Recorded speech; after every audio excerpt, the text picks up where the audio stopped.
कौसल्या, तू एक बार फिर से सोच ले, क्योंकि मुझे यकीन नहीं है तेरे बेटे पर कि वह तेरी देखभाल करेगा और तेरी बुढ़ापे की लाठी बनेगा।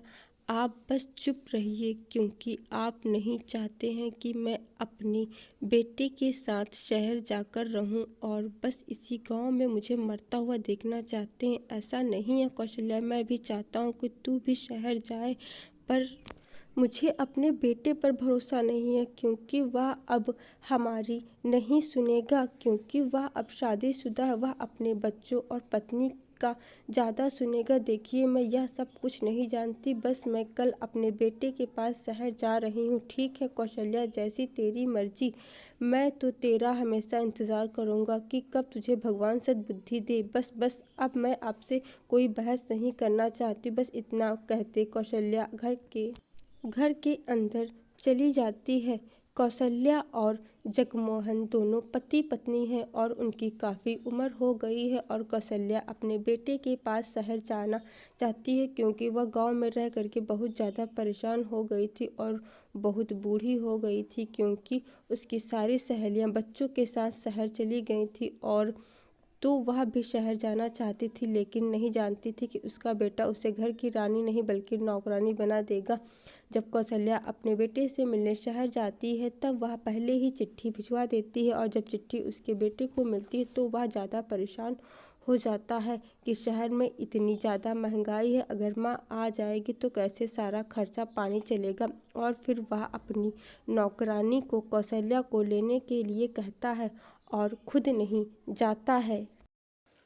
तब वह कौसल्या अपने बेटे को ना पा करके परेशान हो जाती है और फिर वह नौकरानी उसे वहीं स्टेशन पर ही छोड़ आती है और फिर वह दर बदर भटकती रहती है और उसे कुछ समझ नहीं आ रहा था कि अब वह कहाँ जाए। और वह स्टेशन पर अपना बैग लिए बेचारी रो रही थी और उसके बाद तब एक आदमी वहाँ पर आता है और उससे पूछता है कि माता जी आप क्यों रो रही हैं। तब कौशल्या उस आदमी को सारी बात बताती है और फिर भला आदमी कौशल्या को अपने घर ले जाता है और उसके बाद वह उसके घर में केयरटेकर की नौकरी करने लगती है और उस आदमी के बच्चों का ख्याल रखती थी। और फिर वह अपने पति जगमोहन की वो बात याद आती है तो वह खूब रोती है और उसके बाद एक दिन वह बहुत ज़्यादा रो रही थी। तब आदमी ने पूछा कि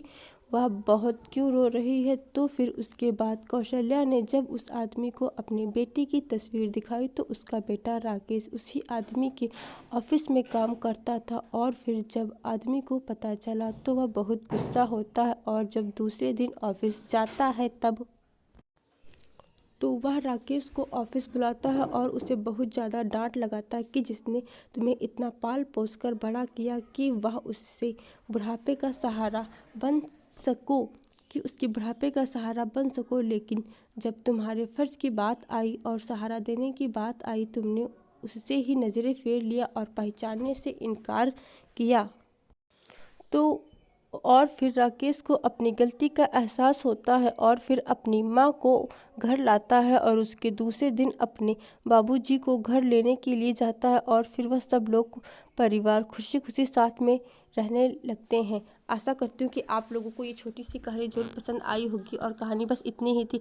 और चैनल को जरूर सब्सक्राइब कर दीजिएगा, वीडियो को भी लाइक कर दीजिएगा और कमेंट सेक्शन में जरूर बताना कि आप लोग को ये कहानी कैसी लगी। और आप लोग ऐसे ही अपना प्यार और सपोर्ट मेरे चैनल के साथ बनाए रखिए, ताकि मैं और अच्छी से अच्छी कहानियाँ आप लोगों के लिए लाती रहूँ। और हम लोग बहुत जल्द मिलेंगे अपने इसी चैनल पर और एक नई कहानी के साथ। तो तब तक के लिए बाय बाय, टेक केयर, धन्यवाद, बहुत बहुत शुक्रिया।